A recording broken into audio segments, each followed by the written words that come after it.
Before getting the shutter crate inside the body, I should also mount back the entire advance mechanism, because it's the one that keeps the shutter cocked. And pretty much this is it.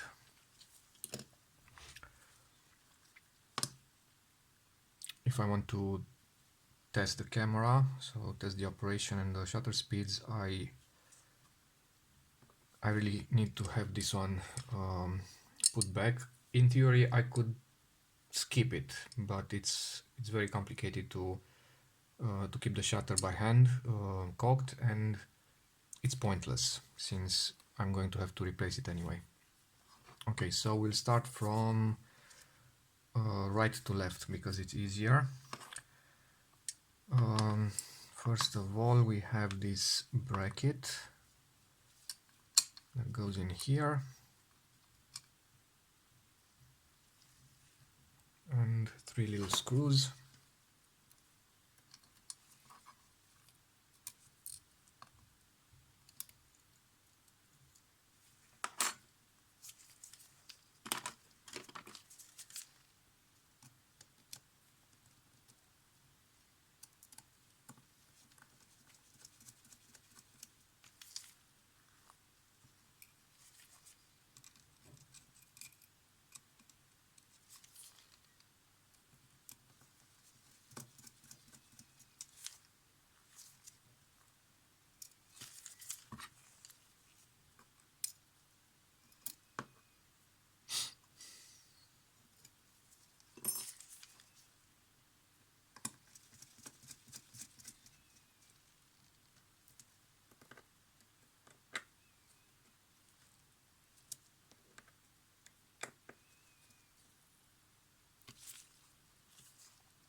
Then there is this gear that goes in here, and to it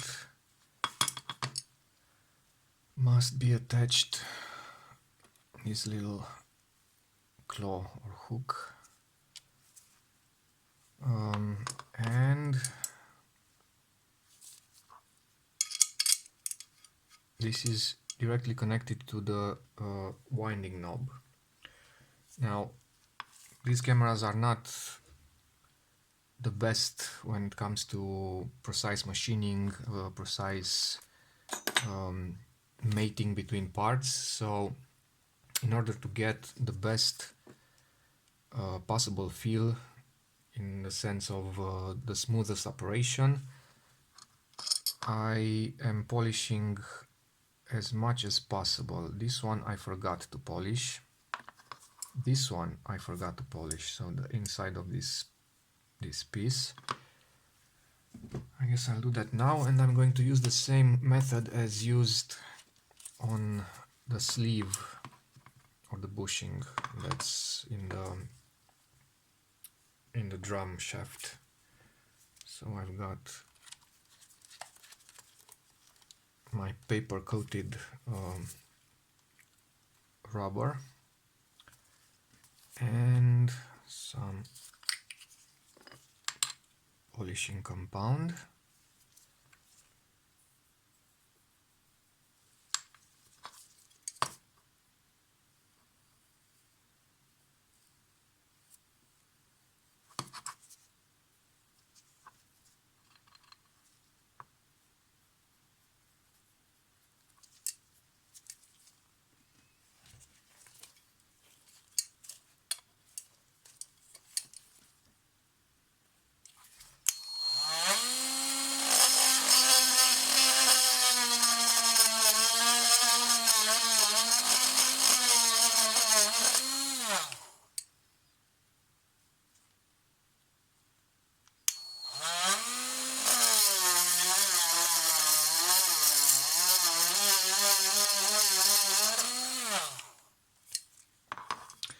And I could also try to use some very fine sandpaper. I've got some 2000 grit,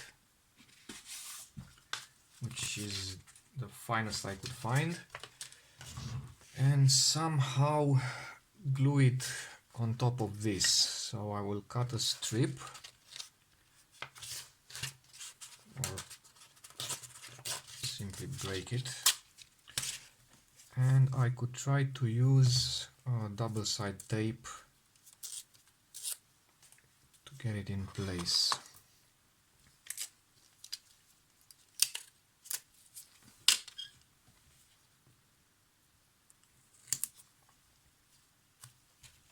Let's see if this works.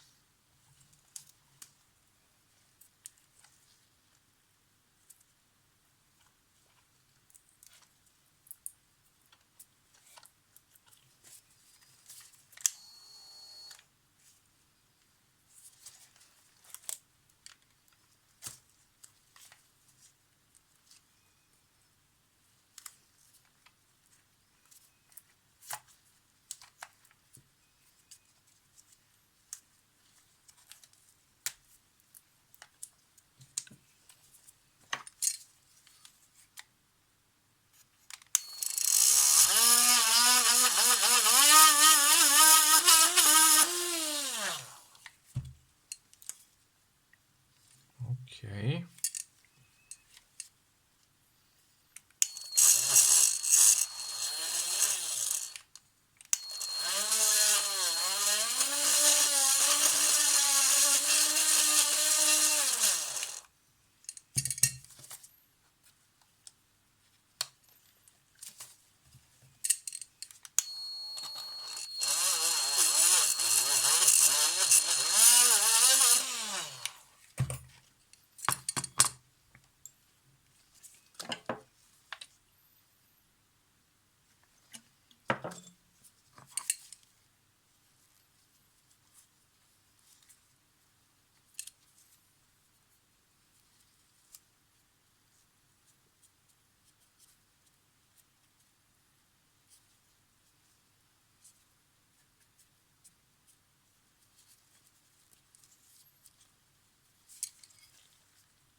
Oh yeah, much better. Not perfect, but it's much better. And for this one I need a brush.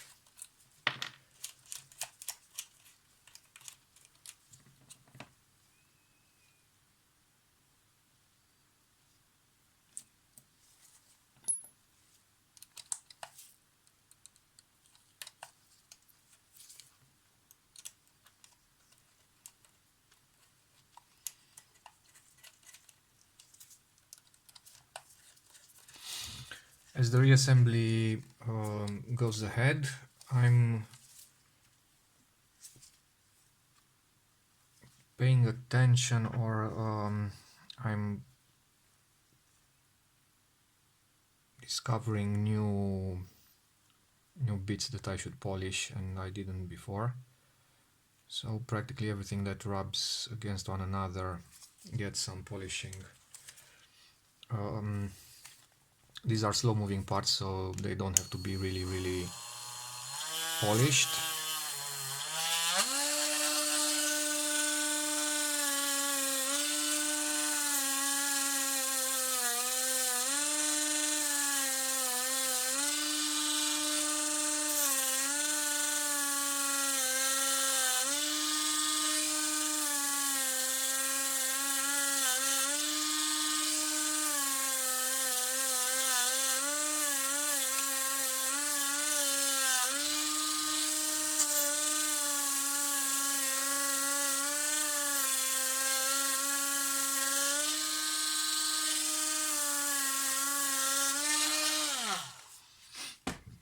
and I'm not even sure if it really matters,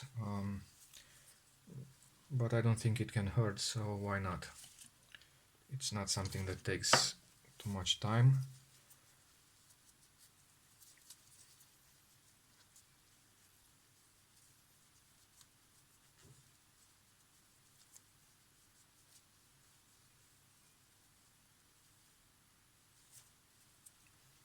Okay, so this one goes in here,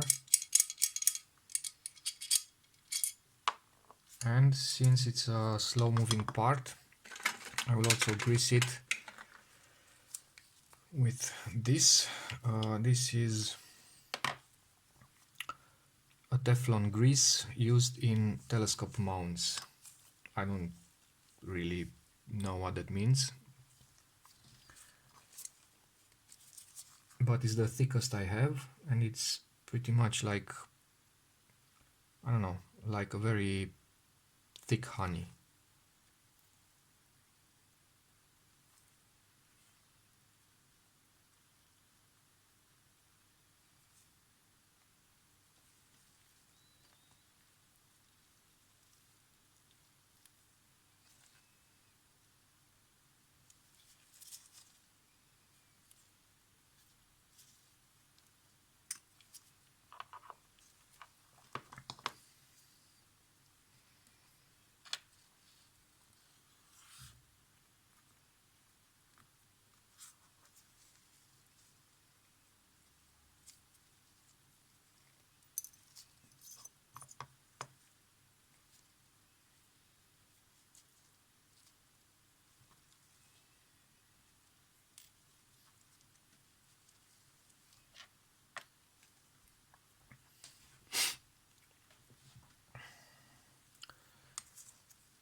Okay, so this is the little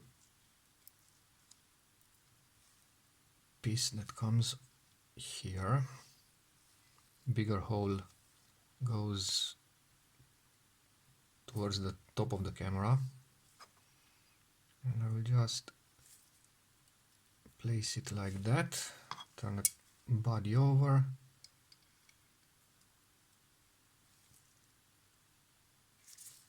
get the gear inside, then align the hole in the little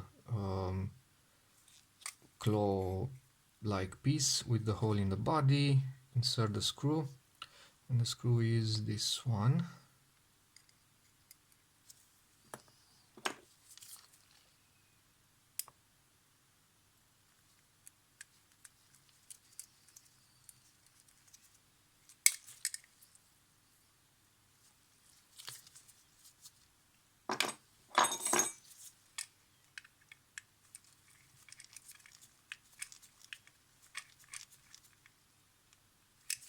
Okay, so now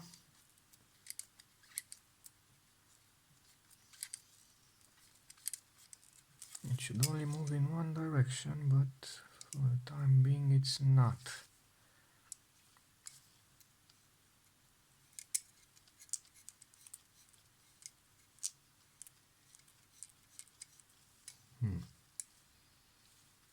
Let's see why not.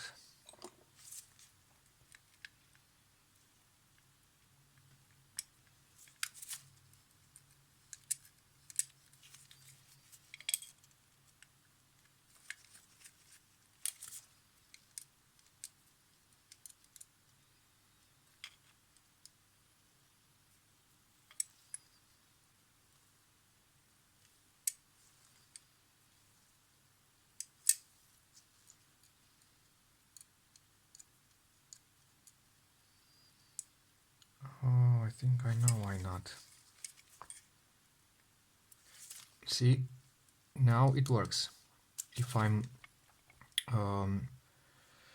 screwing this all the way in, it's not anymore. As if the little claw goes too much towards this, towards the body.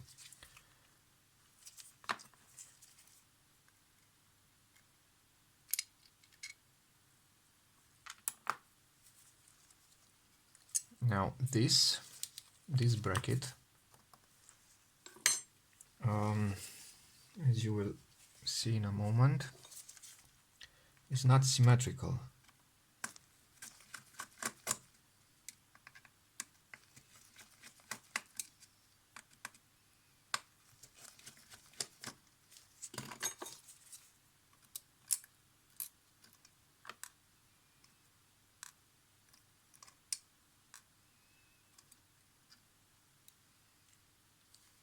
See, it has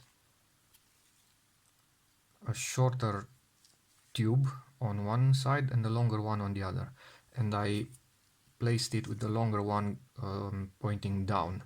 I guess I had the 50-50 chance of getting it right, and well, I didn't. So we'll try it the other way around.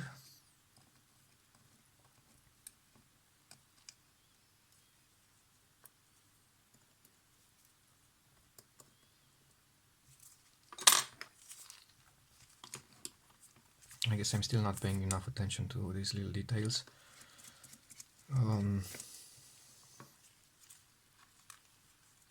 When you take them out of the camera, they seem obvious. For instance, a shim beneath some part. But when you have to put them back together, suddenly it's not so obvious anymore, and things can go one way or the other way. And if you don't have a sketch, a photo, a video or anything, you most likely will get something the wrong way. Yeah, makes sense. See, now this is flush to the body. Okay, let's get this back.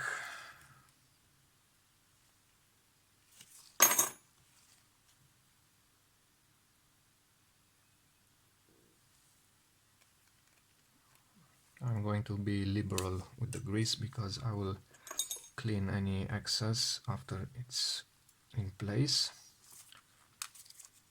This one goes here, and this goes here.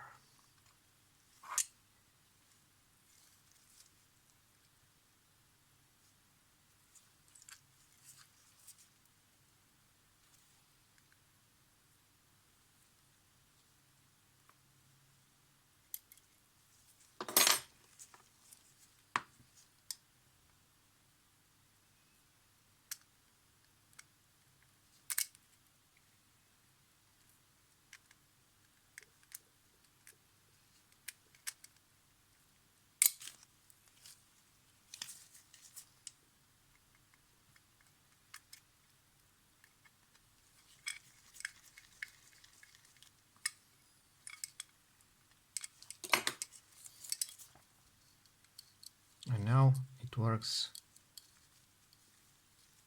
super smooth. Okay, not much excess grease on this side, some on the other side, but we'll see. I don't think it hurts because on top of this gear there will be this piece, so some more things to block the grease. This one goes here, and there is another washer that I don't really know where it goes. It can't go on top because it's too small. It can't go on the bottom because it's also too small.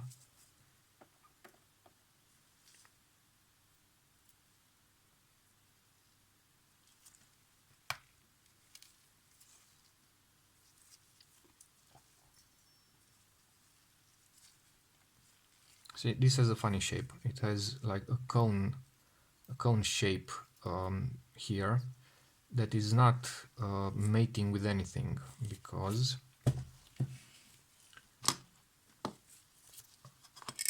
this surface is flat, this one is concave, and the two fit together like this, because on top of this it's going to be the spool. Yeah, so this goes like this, and this one goes here. And I shouldn't have pressed it in, because now I need to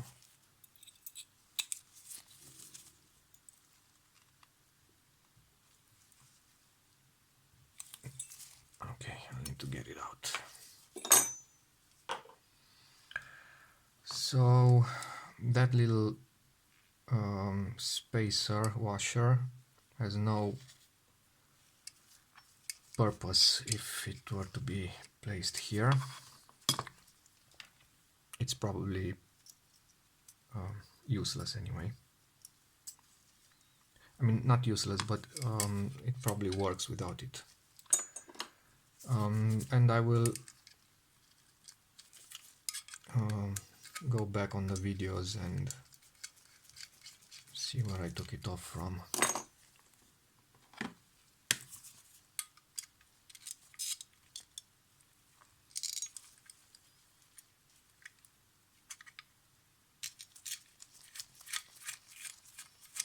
Okay, before replacing this screw that has spring on top, I think I will moisture the spring with this. I just got it today. It's a universal oil, some sort of a nye oil. And apparently it's been made in Germany since before the Second World War. So it's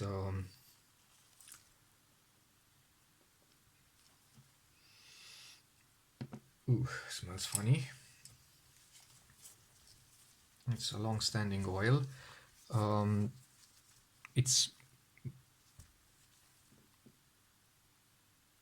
eco, biodegradable, protects against corrosion, lubrifies, and you can actually drink it.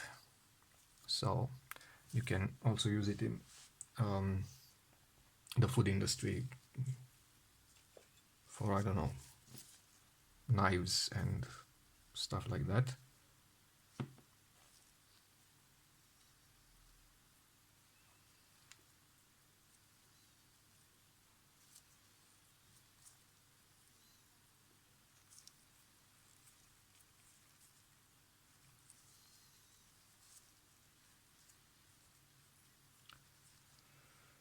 This whole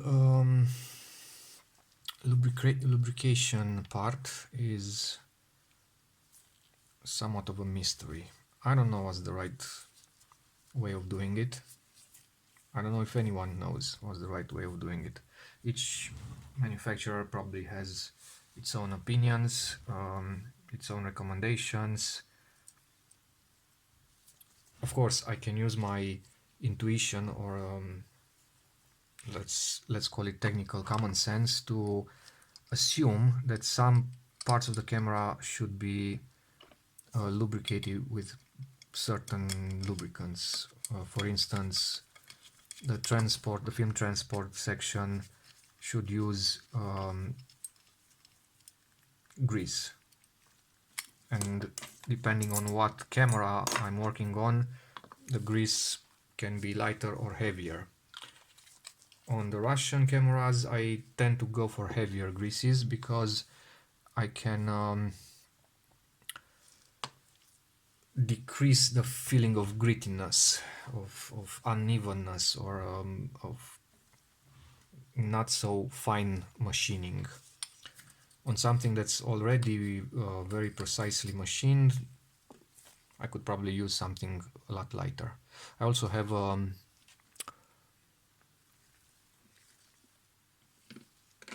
moly grease, took it from a bigger jar and put it here. That is probably very good as well, but this one, the Bader telescope grease, is a lot thicker, and I think it helps. Anyway, long story short, so we have 2 more gears to put back, and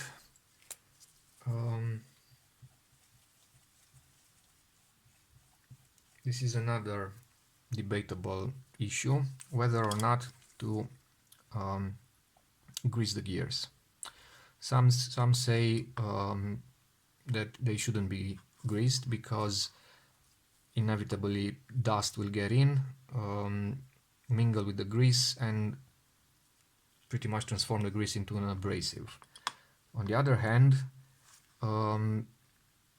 they are abrasive enough as they are, so being not so well machined. So I would rather just use the grease, and maybe time will prove me wrong. Okay, now for these there are 2 friction points. One friction point is the actual crown of the gear, so the teeth themselves, and the other friction point is the hole, the inside hole of the gear,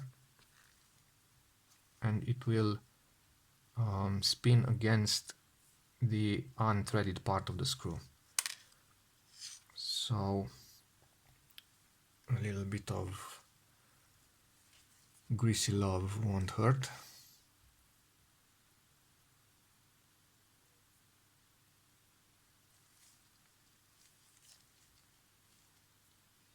And also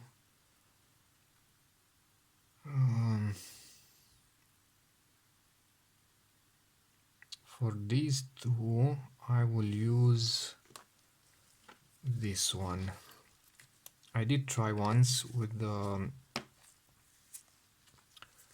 telescope grease, but it's so thick and somehow sticky that at least it looks weird, if not anything else. So I'll just use this one.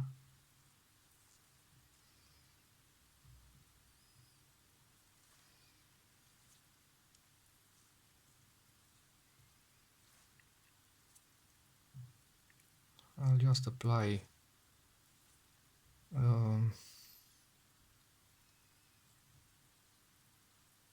a decent quantity, and after working it in, I'll just wipe the excess off. So this one goes here.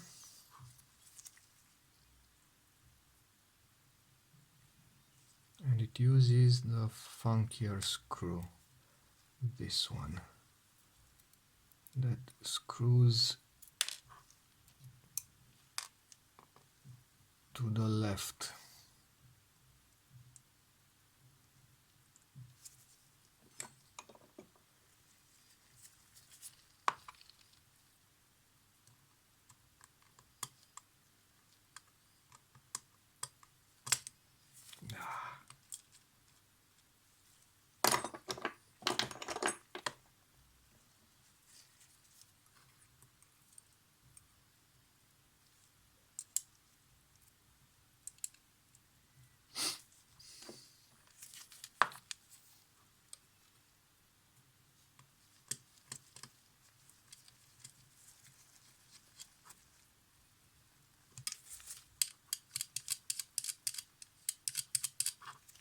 Alright, one down, one to go. Heavier grease inside.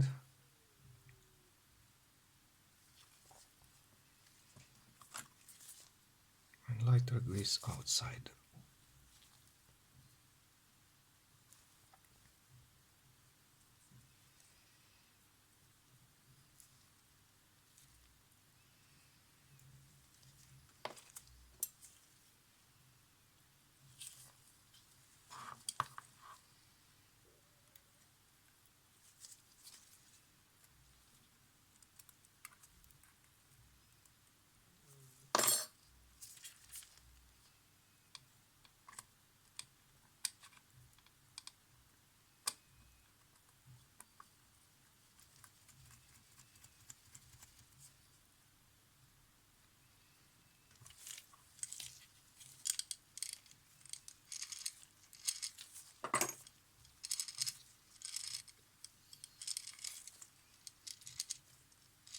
Okay, turns nicely.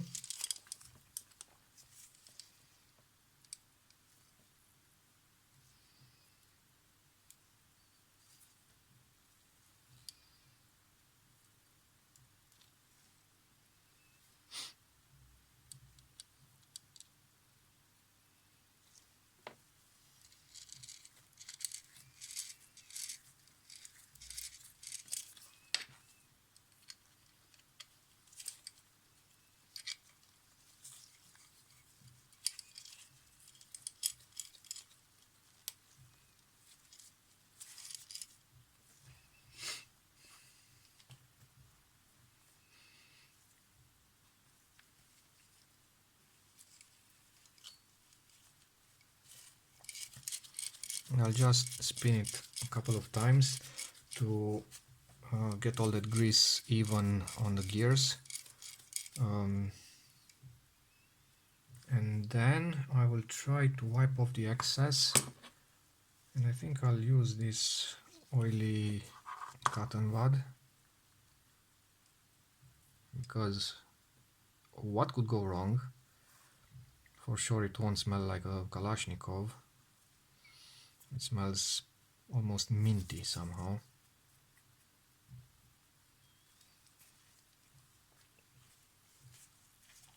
And then just use this rag to get the rest off.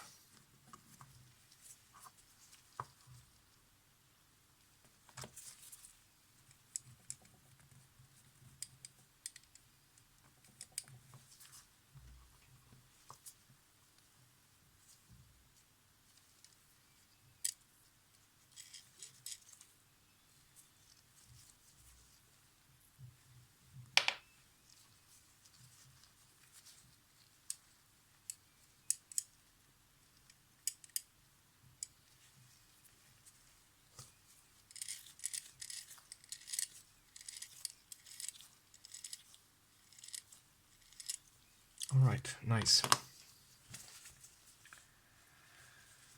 Next should be this part.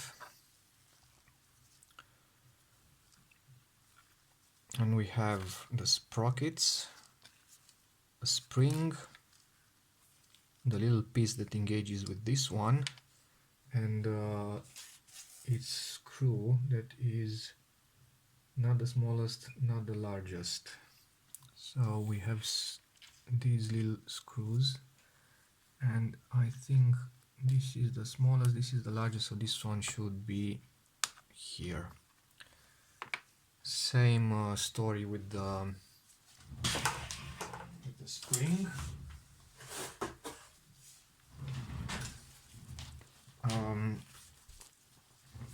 When I cleaned it, it was full of old sticky hardened grease, so it certainly was lubricated. This is the spring that returns the shutter button, so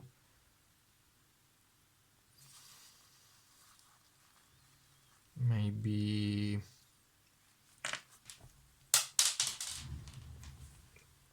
a combination of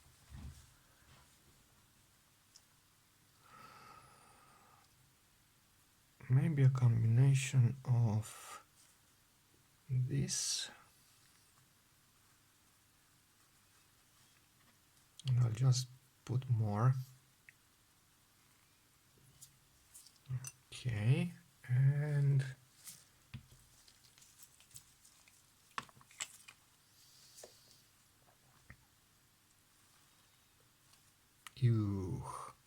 that was too much.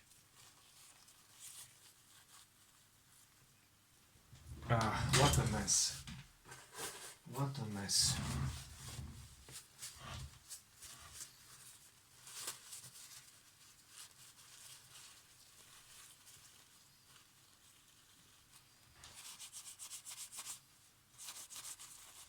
So I'll just spin it around in this napkin, and I'll leave it like this, so it's pretty much coated in a I'd say thinnish oil layer. I'll just put this here, and I think I'll replace my gloves because it's oil everywhere.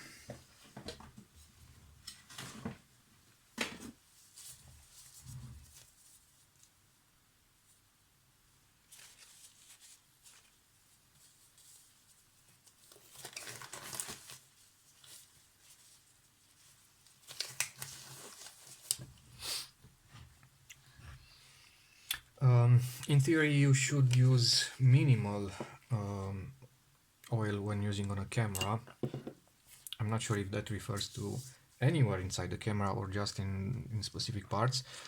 For instance, now I wouldn't want it to be dripping through this hole or through this hole, since this sprocket will engage the film, but the little spring, or the spring that sits inside, is sitting inside, so it won't have any immediate contact with the inside of the camera. That's why I decided to use a bit more. This one should go here.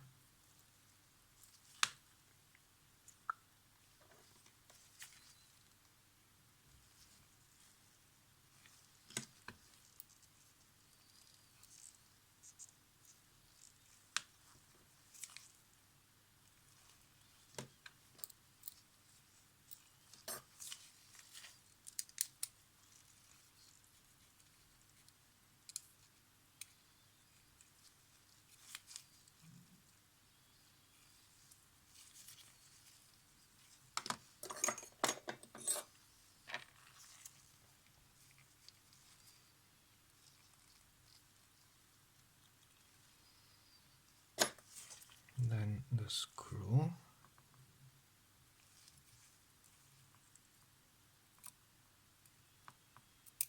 Come on.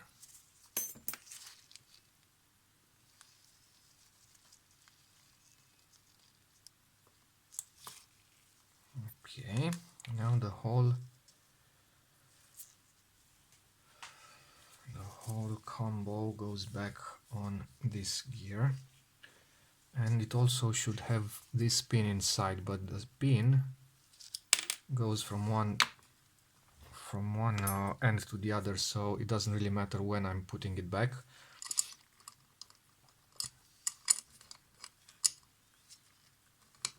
So this one goes here, and everything else from the top.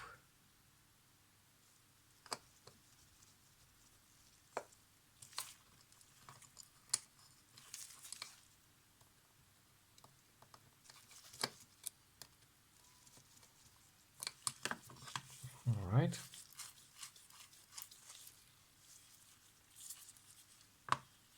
And from the top we have this. This one is the one that goes from one end to the other. Then we have this and this. And this is the first to be placed. It goes pinned down and has the largest of the two screws, keeping it in place. And also this area is the area that I couldn't properly clean and lubricate because I couldn't get this gear out. This would be a good time to add some oil, and this time I will use Moebius oil in lighter fluid. This is the thickest oil I've got, and pretty expensive too. Not much, because it will certainly seep down, just enough to leave a thin layer of oil between the two parts. Okay, this one goes here, and it's kept in place by this one.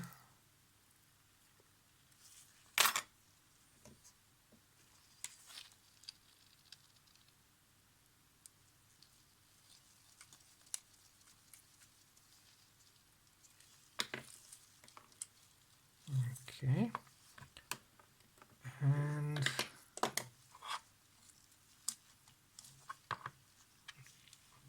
the little button goes on top.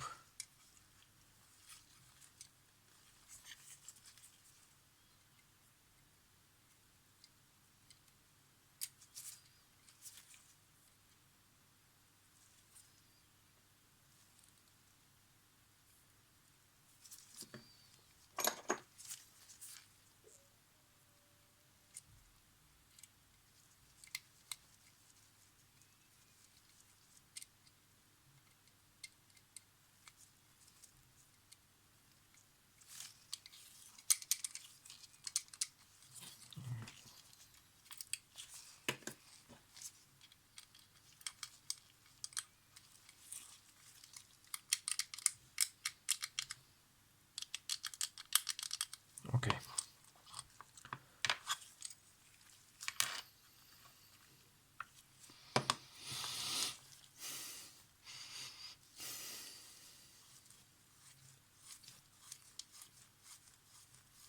It turns smoothly.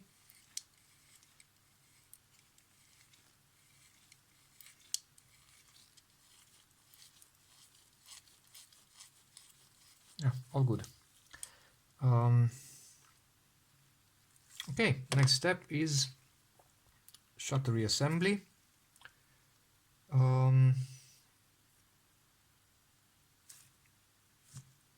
And film testing. Now, the shutter has already been replaced. There were some mistakes that I did, and that made me completely re-glue the curtains. Okay, one mistake was the fact that I misplaced the curtains, meaning that I don't know if you can tell. This is the second curtain. This is its metal edge. On this side that points towards the front of the camera, you can see the ribbons going in. So if this metal lath is like this, so it's like a V, you put the shutter curtain with glue and then you close the V, okay, and you get that metal band. Here in the V on the edges there are two slits. Through those slits the ribbons must pass. So the ribbon goes through the slit, then out another slit on here, then over the edge and inside the V. And I have to put some glue here because I think I nicked it with the knife when trying to open it. So this is the side pointing towards the front of the camera, and you see the ribbon entering, exiting and turning around. The other side is clean, so there's nothing showing. It's just metal from one side to the other. You can't really see it because of the ribbon,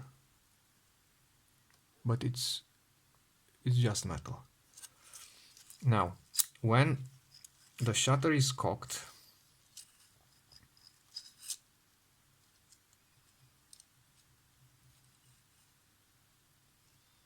and you, let's say, release the shutter on B, the first curtain goes all the way to the left side of the shutter crate, and then when you release, but it applies to any speed you use, when you release, the second curtain must travel again as well from right to left.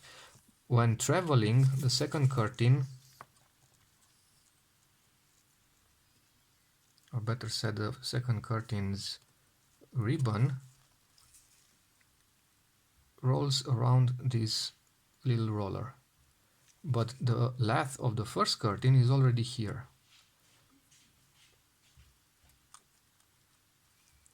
So the ribbon is somewhat caught between the roller and the lathe. And if this lathe is upside down or in reverse, it means that on this side, pointing towards the ribbon, you will have this part of the ribbon that goes over and around the lathe, and that induces friction. And that was the problem, because I saw with normal tension on the roller for the second curtain, the curtain was not going back unless I was recocking the shutter until the lathe of the first curtain moved just a bit to the right and pretty much created the space needed for the ribbon to move easily. It's a lot easier than it sounds,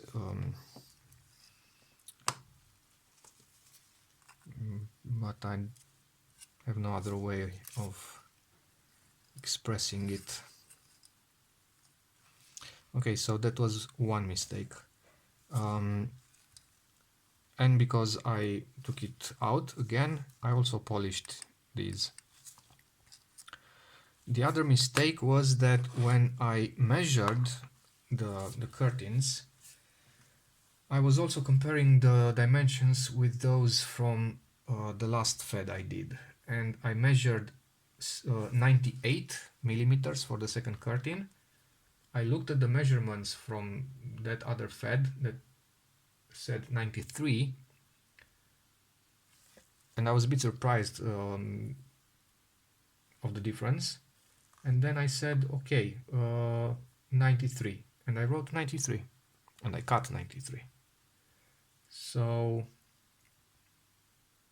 instead of 98, now I have a 93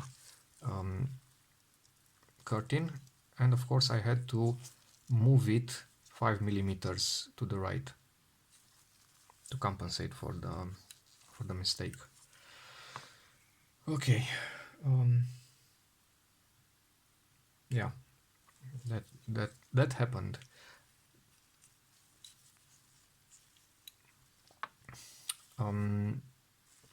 Putting them back in the crate can be quite a nasty job. I will probably have to do it again, because both the second curtain and the ribbons on these rollers are glued with double side tape, because I want to put it all back, test the shutter speeds, take it all out again, and glue them for real. So I might also make a video of how to put them back, but it's pretty much trial and error. So yeah, just do it until it works. Now, putting them back, some people might do it differently. I already have tension on the rollers. I simply cannot work with them flapping around. So this is set up, and I also replaced this. This is the bottom spring plate. Pin inside the hole, gear inside the hole,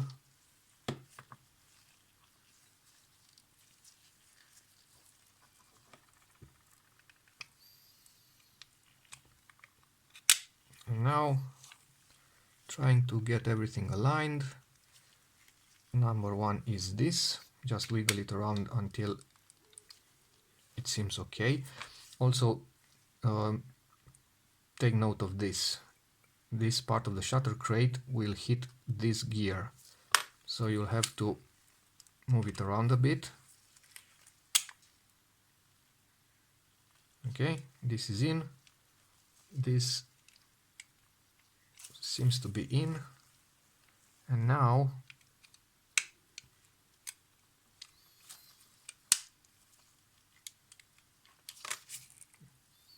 the tips of the two rollers must be inside those holes.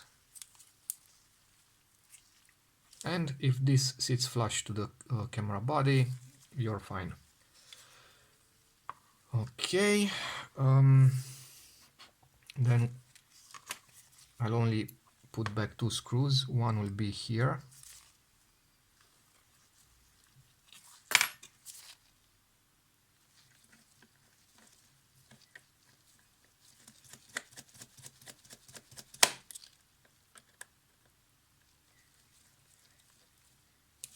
And one will be diagonally opposed on the front. So one will be here. And that should be enough to keep it in place for testing. Since all sorts of problems and errors can arise, I prefer not to complicate my life with 6 screws when I can work with 2. Okay, and one more thing is the brake. No, not the brake. Before the brake, I should put this one back. This is the little prong that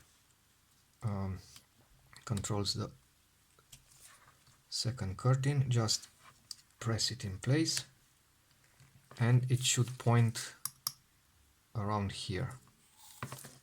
Now the brake.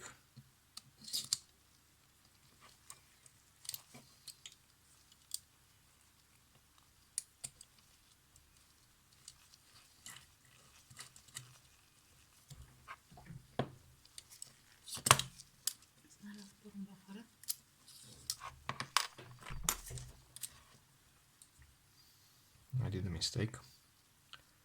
It should point that way, but when cocked, not when uncocked.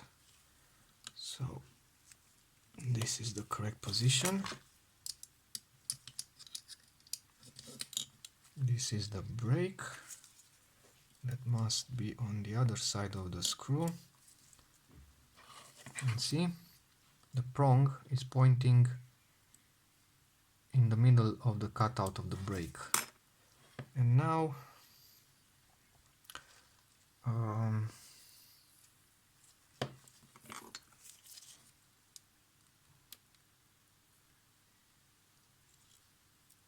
the spring, that should also be slightly oiled. This Ballistol universal oil is not only used as a lubricant but also as an anti-corrosive, so a very thin layer of that will, they say, keep things nice and not rusty. And of course the little fucker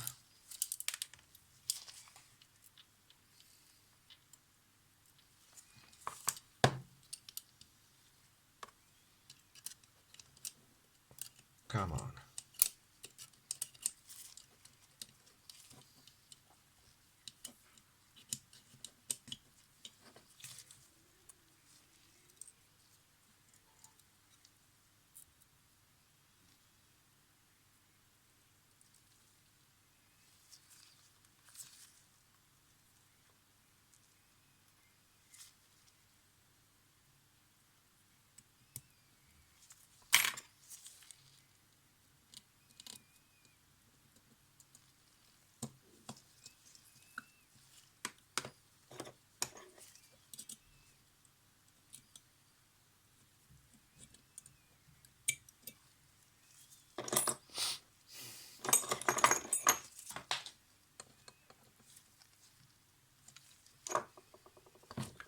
Alright, theoretically now it should work. So as long as there is nothing on top of the prong, so there's nothing on the stacking from the drum axle, it will always do B, because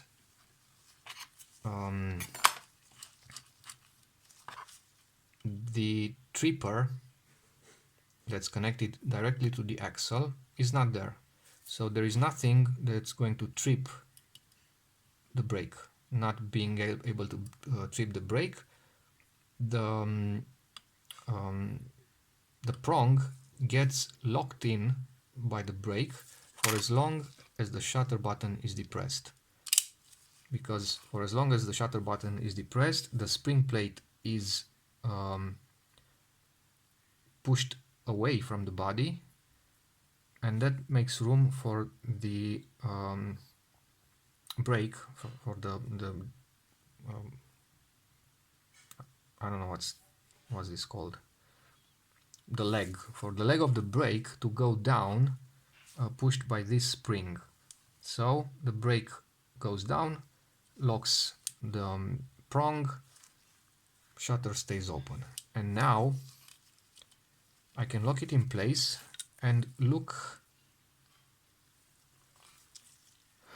at the curtain placement, and I see the first curtain looks to be pretty much alright as a position. It's on the line.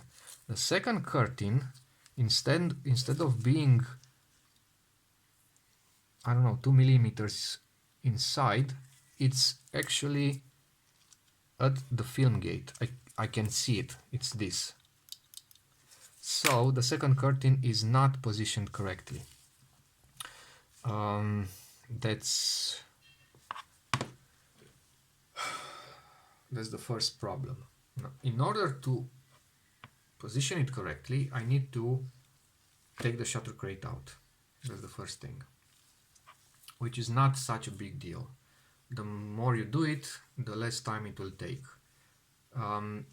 I could test a shutter speed right now and see how it does, but I'd be putting too many variables into the equation. All that I know is that these old shutter curtains are probably original, so they were probably glued in place using whatever jigs they used in the factory. It's the best thing I can use as a landmark. It's pointless for me to try to reinvent the wheel. So if I were to leave it like this just to test it, that would mean that I would also have to replace all the pieces in the shutter stack, and all the pieces, there aren't many, pretty much the control disc and that little tripper that goes on top, and then try to adjust the shutter, make sure it doesn't cap at the fastest shutter speed, and then try to adjust these until I get some decent results. If I don't get decent results, then that means take everything out again, reposition the second curtain, go back, try again. So I would rather try again with something at least a lot closer to the original position than it is now. Otherwise,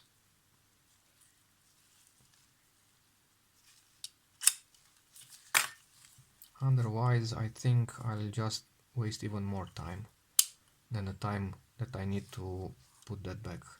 And one more thing, after putting the shutter back, I try to test this, the gap between the curtains, in order to assess how parallel to one another they are. And in this case, they are surprisingly parallel, maybe a hair more slit on this side than on this side, but it's something that I can live with. I'm not going to chase that rabbit down the hole, because the hole has no ending. And also right now I feel that the first curtain is a bit slow compared to the second.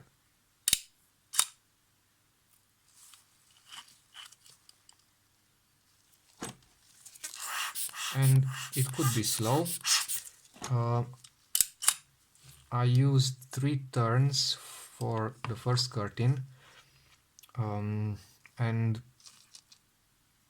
for the first curtain, this is the first curtain, and I don't know, maybe 2 and something for the second curtain, and that's a bit too much, but I needed some tension, didn't matter how much, just to get it inside.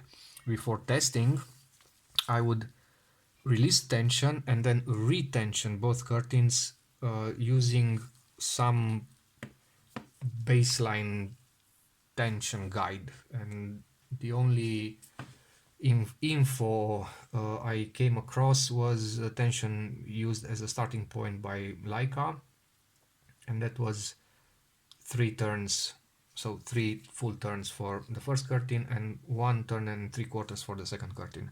That was the baseline, and then you would increase, decrease, and adjust the tension for one or the other or both until you had the correct results. And I think the way they did it in the sense of logical order was use baseline tension, check if it caps at 1/500th. If it does, that means the second curtain is too fast. Therefore, increase tension on first curtain until it no longer caps. And then try to get them working at the same speed, which is a bit tricky. I will use my shutter tester and see how it goes. But yeah, so far we've got this. And I'll be back for more reassembly. Initially I thought I would take everything out again, including the curtains from the shutter crate, but if I can reglue them without that, I'll think about it. I might as well do that and take them out.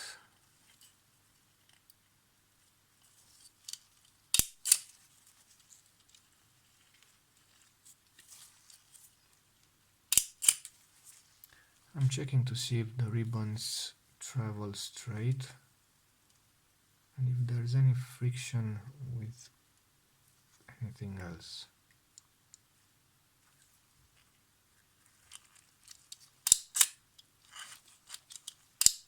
Because I hear a weird sound.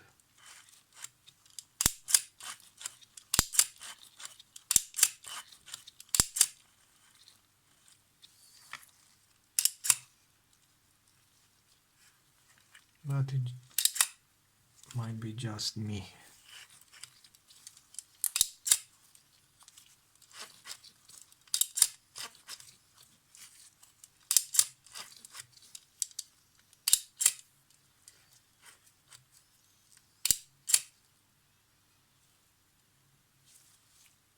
Okay.